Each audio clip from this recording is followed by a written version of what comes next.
afternoon everyone. Magluluto po ako ng sinigang para sa hapunan. Ito na po yung baboy. Ibasan ko na yan. Ilalagay ko dyan yung kamatis. Ito guys, kamatis. Saka ko yan pakukuluan. Tapos sibuyas.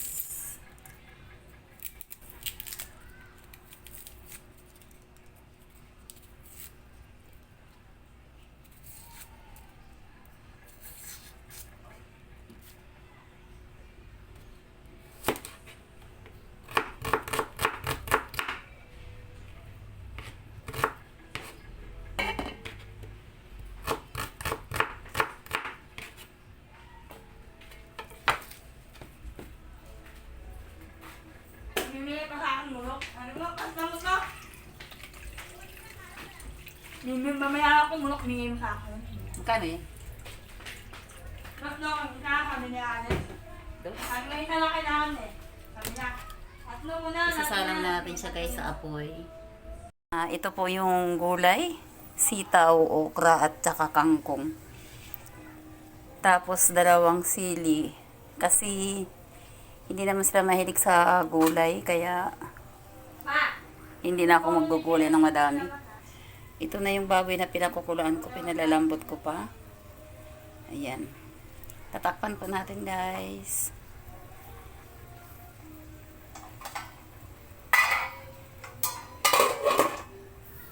Ito na, maglalagay tayo ng ano, pampaasim. Ingay. Ay, ayaw na mag-ano. Yan. Nilagay ng pampaasim sa aking sinigang.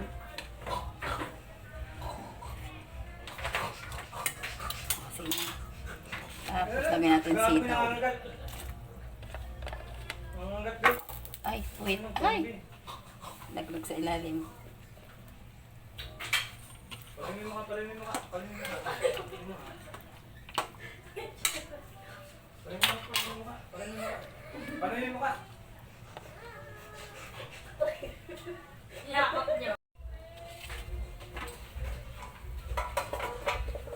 Lagyan natin ng okra guys.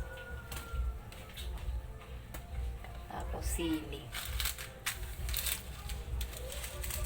Ayan. Pinakahuli natin ilalagay dito yung kangkong. Tapan natin ulit para kuluan.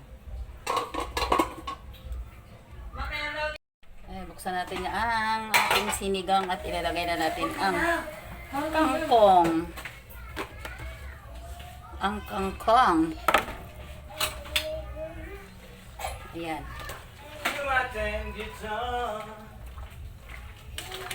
Diba ako, konti lang yung gulay kasi hindi sila kumakain ng gulay.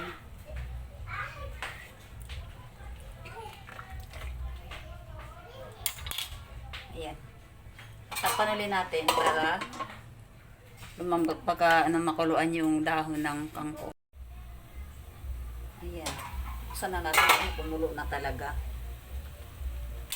Patay na natin kasi baka ma-overcook yung dahon ng kangkong. Hindi masarap pag overcook na. Yan. Kainan na guys. Panauli natin.